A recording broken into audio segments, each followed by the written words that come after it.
blackout. Men, let's face it, you have a lot on your plate, so make it easier on yourself. Make sure to check out our friends over at Dapper Guru. Dapper Guru is trying to simplify the shaving process.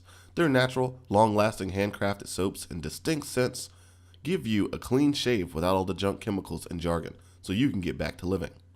Make sure you find your way to a better shave in the link below.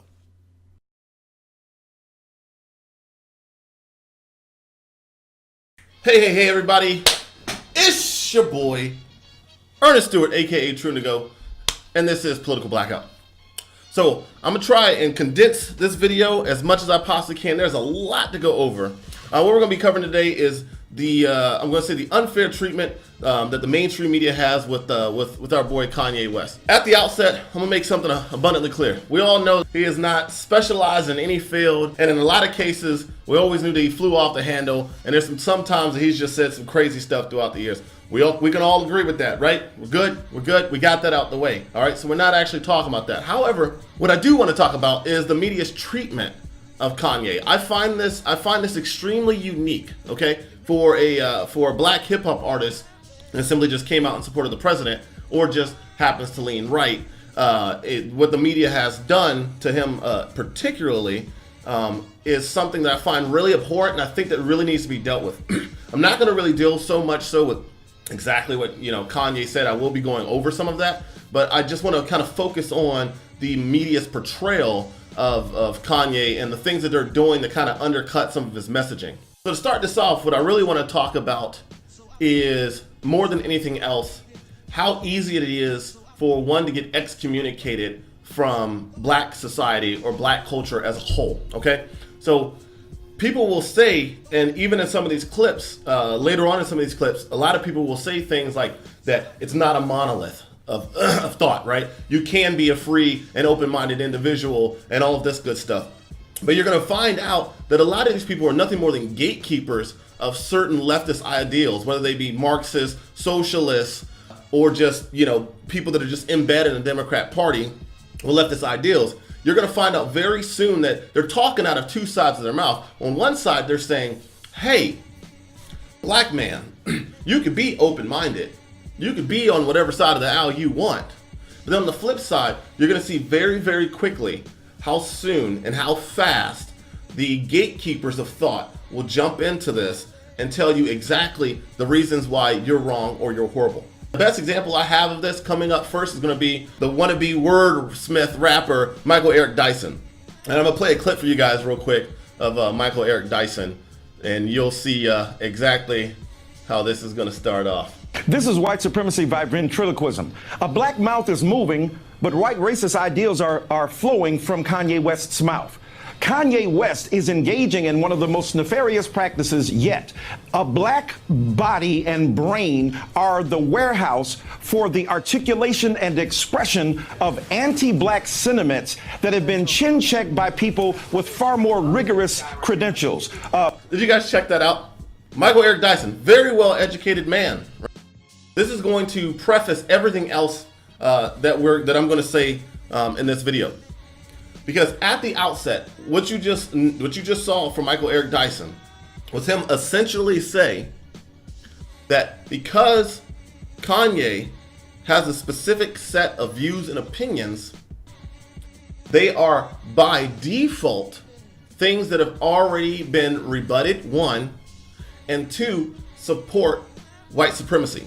So I want you to look at a few things. One of them is that they are saying that Kanye is actually not in control of himself. Each one of these videos, you will notice that trend continue. One is that, again, Kanye is not in control of himself. And two, that he has now given up on his own kind, that he is a traitor to his race.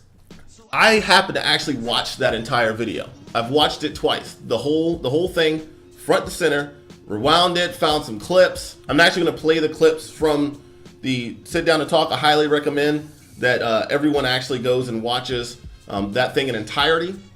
But what I want to point out first is in these first set of clips, you're going to notice something really quickly off the bat. You're going to notice some selective editing off gate. And remember, this was an almost 30-minute rant by Kanye in the Oval Office. Almost 30 minutes. So I want you to see how CNN and Don Lemon put their spin on it at the beginning. With that going on, this president invited Kanye to the Oval Office, letting him carry on with an incomprehensible rant, while the president sat there and listened, letting it go on and on and on with the whole world watching. Notice he said incomprehensible. This right here is the I-Plane 1.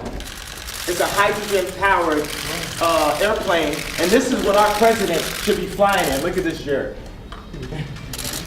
So get rid of Air Force One. Can we get rid of Air Force One? No, don't do that. No, you don't like that? Well, we're going to have Apple, an American company, work on this plane with. But you know what I don't like about, it's not that I don't like, what I need Saturday Night Live to improve on, or what I need the liberals to improve on is, if he don't look good, we don't look good. This is our president.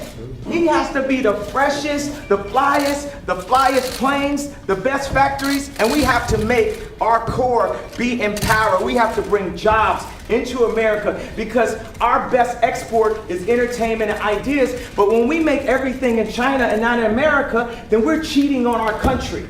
And we're putting people in positions to have to do illegal things to end up in the cheapest factory ever, the prison system. I'll tell you what, that was pretty impressive. All right, so I'm gonna actually stop the video there. We are gonna continue this same exact video, but I do want to point something out. Did any of that seem incomprehensible to you? Was that hard to comprehend? If the man is that simple, it should be simple to really notice what he just said. Okay, there was nothing that I found that was actually too hard to understand in that. There's some of those may have been more or less, basic right-leaning conservative talking points, but I didn't find anything incomprehensible. I didn't find anything I didn't understand. Let's take it a step further, because a little bit in this video, he's going to tell you how to feel about this. So at the outset, they already told you, they already front-loaded you by telling you that this was incomprehensible. Okay, from a clip. And for the rest of this video, and I'm not actually playing this entire video, this is almost 10 minutes of Don Lemon going in on this situation, right? Based on this clip alone of a 30-minute conversation. But this was incomprehensible. Now, after this, Don Lemon is now going to tell you, the viewer, how to feel about it. That was hard to watch. Come on. You know it was hard to watch. You know it was hard to watch. Did you just catch that? Did you guys catch that? Three times Don Lemon sat there and told you. He told you how to feel. Not only did they front load it, at the end of it, he says, that was hard to watch. That was hard to watch. Come on, that was hard to watch. Was it hard to watch? Was it, Don? Don, was it that hard? I mean, seemed pretty simple to me. You don't have to agree with it. The man is not he's not the greatest at speaking, but it didn't take a rocket scientist to understand what he was saying. Was that really incomprehensible? You could consider it silly. You can consider it uneducated, unlearned, but incomprehensible. Really? Come off it, guy. So to take it a step further, Don doesn't just stop there, all right?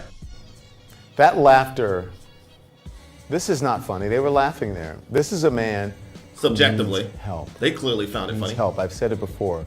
President Trump is exploiting Kanye, using him to try to reach black voters. Hey, I just want to point something out again, guys. I said it at the jump. He's being exploited. There's something wrong with Kanye. He's being exploited. He's not doing this of his own volition. Once again, just like Michael Eric Dyson, he's just nothing more than a puppet in this game. He doesn't really know what he's saying. It's why this president loves to talk about everything he says he's done for the African American community. I mean, I would figure you would actually want to do that, but if he's that much of a racist, why would he ever want to talk about how good things are going for people of color or minority folks? Seems a little odd, Don. Seems a little odd. So on to another clip. After that, Don Lemon did get on a panel, and he actually expounded a little more on this situation. And I just want you guys to really pay attention to what he's saying. First of all, I'm going to make it clear again. This is another case of a selective edit. Again, that conversation was almost 30 minutes. By my last count, it was almost 30 minutes. And at the outset, they're going to select a very small window of time in that conversation to tell you how crazy Kanye is. Let's roll that clip. If he don't look good, we don't look good. This is our president. He has to be the freshest, the flyest planes, the best factories, and we have to make our core be empowered. We have to bring jobs into America. I don't answer questions in simple sound bites. You are tasting a fine wine. It has multiple notes to it. The liberal will try to control a black person through the concept of racism because they know that we are very proud, emotional people. So when I said I like Trump to like someone that's liberal, they'll say, oh, but he's racist. You think racism can control me? Oh, that don't stop me. That's an invisible wall. Would you build a trap door that if you mess up and you accidentally something happens, you fall and you end up next to the Unabomber? Let me give this guy a hug right here. I love this guy right here. Yeah. Amen. Yes. Look at the way they cut that together. Of course it makes him look crazy. Of course, if that's all you saw, which most people, that even the people that are probably going to watch this video are probably not going to watch the actual whole conversation as it took place in the White House. Most of you are not. If that's all you saw, that's all you're ever going to get. Don't you think that's a problem? Don't you think that's an issue with the way that they actually chopped that video up? When there was actually more substance? Let's actually just run through real quick. I had a list real quick about the things that were actually brought up. Industry, inner city jobs, stop and frisk, the prison system, unemployment, the arts, mental health, cities being ran by one party, gun and illegal guns coming in and out of cities, and even an attempt to get him and Colin Kaepernick to the White House so they can actually try and work on some issues. But not once in any of these segments will you actually see any of that. So out of a 30-minute conversation that actually did have quite a bit of substance to it, you won't actually find that. And that's actually one of my biggest issues with both of these segments, is that you get a minute cut, chopped up by the way, of a 30-minute conversation, and then they tell you how to feel about it and tell you there was actually no substance. When I watched at least twice by now, took notes, it was actually quite a bit in there of substance, but you wouldn't know that the way they chopped that up. So actually, let's go ahead and get on to the good stuff. We're gonna actually continue this video a little bit. He did most of the talking in the Oval Office. Don, what did you think? Wolf, I have no animosity for Kanye West. Yeah, you do. I'm just going to be honest, and I may get in a lot of trouble for it. I actually feel bad for him. What I saw was a minstrel show today. Woo! Woo! See, that's spicy. So he knew he was going to possibly get in trouble for saying that. Number one, he knew he was probably going to get in trouble for saying that. He just said that it was like a minstrel show. All right. I don't know if anyone remembers what minstrel shows were. It was where a bunch of white people were dressed in blackface, right, in order to satirically make fun of black people. My problem with that is that Kanye is not white. He is black. So remember my original point before where I said, one, he's a puppet, and then two, they're now working to take away his air quotes black card. So he's not really black at this point. So what we have is a minstrel show. He's clearly being controlled by one individual. He's not actually making any of these moves for himself because, of course, he's too stupid to be able to do those things. But here's where things actually heated up a little bit for me. Of course, there were many things that were actually said, but I actually found this one particularly abhorrent. And that is when Don Lemon actually invokes his mother.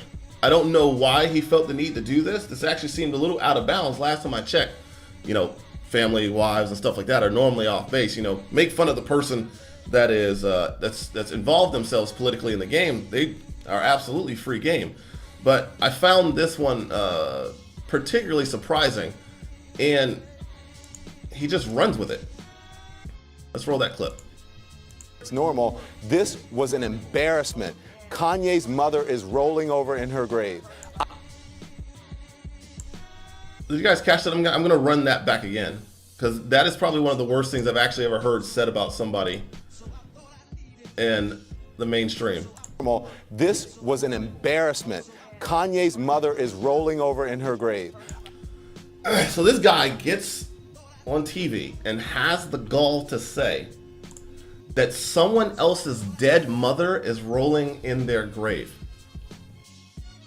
That is some bold shit, if I've ever heard it. Now, me personally, where I grew up, those would typically be fighting words, and I'd probably spit in this guy's face. But to invoke someone's dead parent just because you disagree with them, yeah, civility went out the window a long time ago, gang. A long time ago. And we'll go ahead and as if that was not worse, got something else for you. Kanye has not been the same since his mother died. He kept talking today about, I put the hat on and the hat made me feel strong and wearing a cape. He needs a father figure. He needs someone to help him and to guide him. And he needs a hug more than anything. And then what is his next step after invoking his dead mother? To go ahead and mention that he grew up in a single parent household and that what he really needs is a daddy. All because he wanted to sit down and have a conversation? Yeah, I'd say this is actually getting pretty bad. Say what you will about the guy. I don't really care. Again, not the person I would want ever carrying the flag, not the smartest person on the planet, not the best speaker ever. But based on just a disagreement, because he came out in favor of something you don't like, you're going to invoke single parent upbringing. Oh, add to amend the clear mental issues that he has. And his dead mother. Yeah, Don, I'm sorry to tell you, those are fighting words, brother. And let's get to the end of this. This is going to be the meat portion of this conversation. We're just going to run with this a little bit. I got a clip for you guys right here at the end of this same segment that pretty much wraps it all up, that really tells you what this is all about. Disparaging the office. So let's not pretend. We should stop putting Kanye West and Kim Kardashian on the same plane as Kamal Khashoggi, who deserves much more coverage today than Kanye West, and the people who are down in Florida and in the Panhandle who are dealing with a devastating storm. We should be focusing on them instead of Kanye West in the Oval Office that nobody cares about, and he has no credence and no credibility in the black community on these issues. You guys caught that right at the end, right? No credibility and no credence in the black community. So you just saw live. First of all, let's deal with the self-defeating statement that he's clearly made about why we shouldn't be covering this when we've got 2 segments of him covering it. I find that a little suspect. But hey, don't let logic get in the way of all that corporate income. Beyond that, lost all credibility and credence in the black community. For what? We already went through the list of the things that the man talked about. Now, if these segments were the only thing that you watched, yeah, you would come off as many other people did. As I initially did too. Watching the first initial clips, I was like, yeah, the way those are chopped up, it does make them look crazy. But when you're actually watching a 30-minute conversation, but the start of these segments are all little snippets of 5 seconds, next to 5 seconds, next to 5 seconds, next to 5-second clips, and they can just string it together anyhow they want, any way they want, in order to make them look as crazy as they want. Yeah, we know Kanye's crazy. That's not surprising.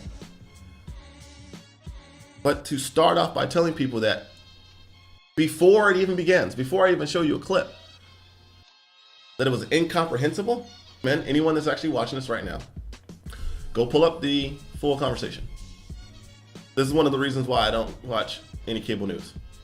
A clip is never going to do better than a long form discussion. So you got 30 minutes, and the only thing that you've had to judge based on just even what I've shown you are the 2 clips that they gave you, that they edited at the outset and then told you how to feel about it. That's the only thing I'm interested in. That's what I want to cover. So recently Taylor Swift came out and she flew her political flags. She was strong and powerful and, you know, whatever. Cool, do it. Nobody gave a shit. Nobody gave a flying flip. But for some reason, you got one black rapper that did it, and everyone loses their mind. Is this really going to increase Trump's appeal to black people? Probably not. It's probably going to have very little impact, if at all. But the media's focus on him, and all of a sudden, he is now not as black as he once was. I mean, they were completely fine with him when he said George Bush didn't care about black people. But now he's losing all of his black cards over it. So let's just run down a few of the things that was said by people in entertainment. 50 Cent, you make me feel like Superman. Obama said I was an idiot. Fuck these niggas. I'm with you, master. Let's make America great again. And clearly you see you got Trump here in what looks like a Superman outfit carrying Kanye. Diddy's response was, someone tell this Negro, in all caps Negro, to give me a call. Hashtag not black excellent. Oh, but we're not, but we don't all think alike. We're not a monolith. Just remember, we're not a monolith until you don't think like us. That's kind of the way that works. We got Axl Rose. What a joke. Not going to solve anything in Chicago, anywhere else, with any of that attention-seeking nonsense. DeRay. I'm not sure what love means, as he's using it here. And his support for Trump because Hillary didn't make him feel strong is gross. We got Hot 97. Love those guys. The segment we do called Congratulations You Played Yourself has been changed to Congratulations You Kanye'd Yourself. Sinbad. If this is where Kanye wants to be, then let him be there. Quit trying to explain Kanye to us. He's doing a pretty good job of telling us who he is and where he wants to be. Is this where the Kardashians stand also? Their time might be up also. Just saying. So all it took for him to become this, and all it took for him to lose his black card was just for him to come out with a different set of ideas. We already saw it with Michael Eric Dyson. They kept saying that we're not a monolith of thought. But you'll see all of these people were nothing more than gatekeepers of thought. Because the second that someone actually left that mental plantation, they were very quickly put back in line. Again, I highly recommend you watch the whole video. And to close it out in usual fashion, it's your boy, Ernest Stewart, aka True Indigo, and I am Political Blackout. Make sure you like, favorite, and subscribe, and I will see you cool cats later. Deuces.